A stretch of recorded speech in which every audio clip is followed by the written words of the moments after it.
deep in my soul is a tug of war. I'm struggling to know what this life is for, and I try so hard to stay in control, to hold back the tears, to not let go. And I don't know why.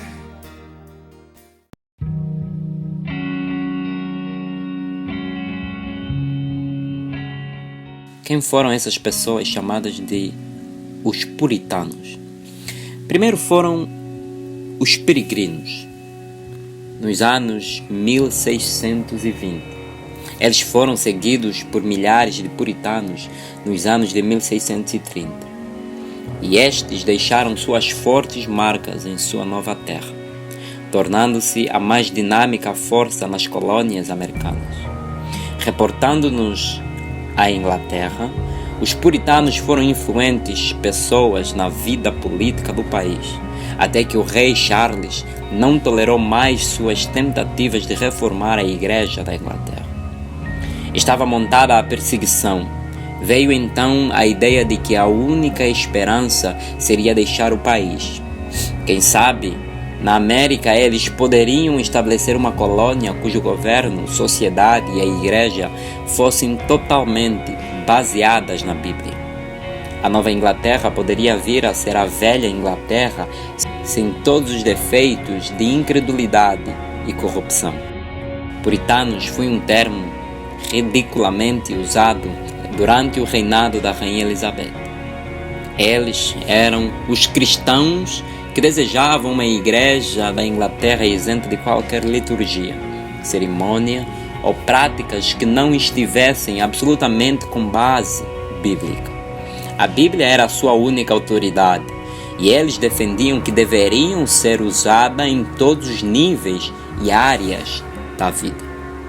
Quando o rei Charles permitiu ou concedeu uma carta de privilégios a Massachusetts Bay Company, o documento falhou em não especificar que a sede e a direção da companhia tinha de permanecer na Inglaterra. Os acionistas puritanos tiraram proveito dessa omissão e combinaram em transferir a empresa e toda a sua direção para a América.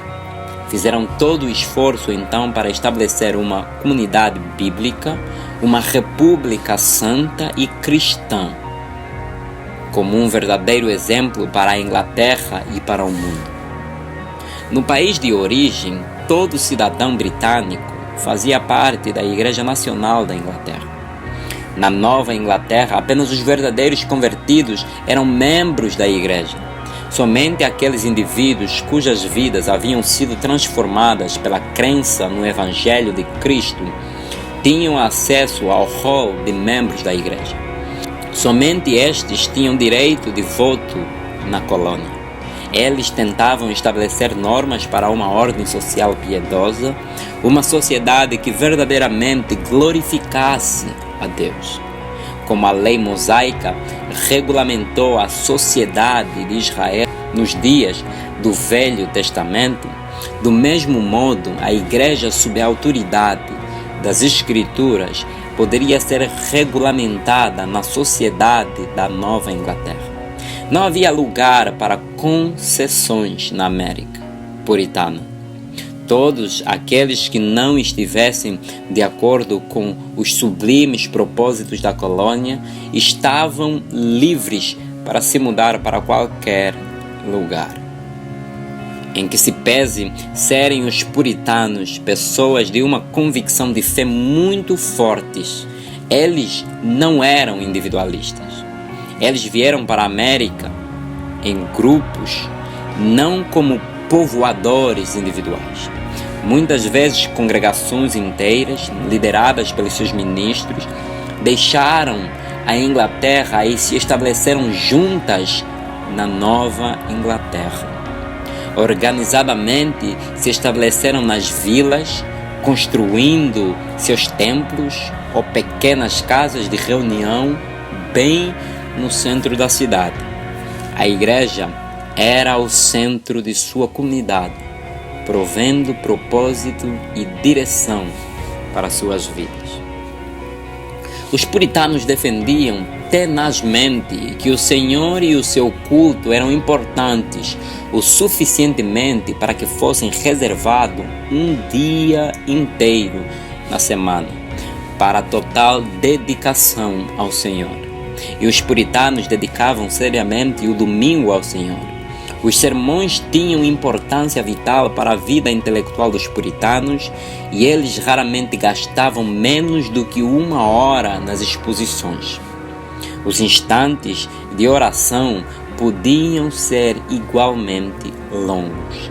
A princípios não havia cânticos de hinos nos cultos dos puritanos. Apenas os salmos ou textos parafraseados da Bíblia eram cantados. O primeiro livro impresso na América foi o Livro Geral dos Salmos, uma versão métrica dos Salmos de Davi, impresso em 1640.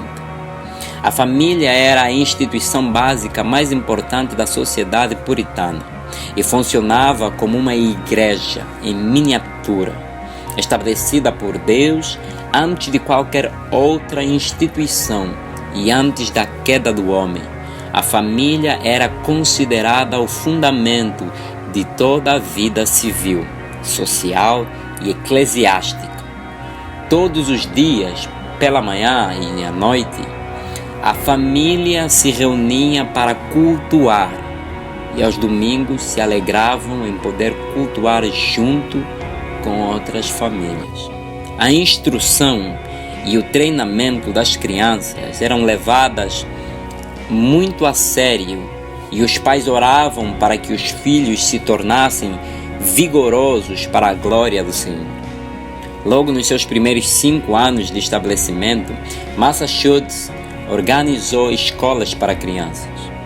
Toda criança deveria aprender a ler, pois somente assim teria condições de ler a Bíblia, como uma das leis de Massachusetts mencionava.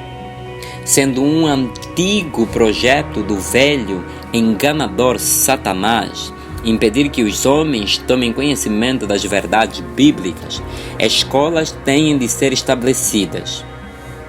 Em 1636, a colônia fundou o Harvard College, especialmente para preparar pastores. As principais regras do Harvard testificam o compromisso cristão que os alunos assumiam.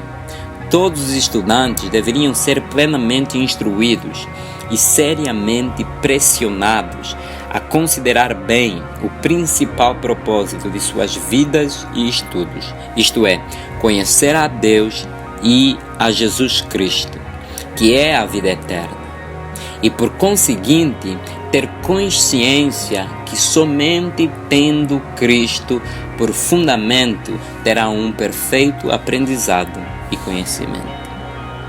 Tendo por fundamento sua crença de que todas as áreas da vida deveriam ser moldadas pelos princípios cristãos, os puritanos defendiam que toda a profissão honrosa deveria ser exercida para a glória de Deus. Tudo na vida pertence ao Senhor, não havendo distinção entre trabalho secular e sagrado. Deus chama cada pessoa para uma vocação específica. E os cristãos devem atuar como verdadeiros dispenseiros dos talentos e dons com os quais o Senhor os contempla. Atender ao chamado do Senhor era uma forma de servi-lo, assim como aos homens. A preguiça era considerada um grande pecado. Dedicação ao chamado, uma grande virtude. Os puritanos que se estabeleceram na Nova Inglaterra deixaram um legado para a formação de uma nação única na história. Eles tiveram também uma significativa influência no desenvolvimento subsequente da América. Uma grande parte dos demais pioneiros que vieram a seguir e ocupantes do longínquo oeste eram descendentes daqueles primitivos puritanos. Seus valores e princípios, embora muitas vezes secularizados e distanciados dos fundamentos religiosos, continuaram a moldar o pensamento americano e suas práticas nos séculos a seguir. I don't know why I hang on so long when I know the question you are asking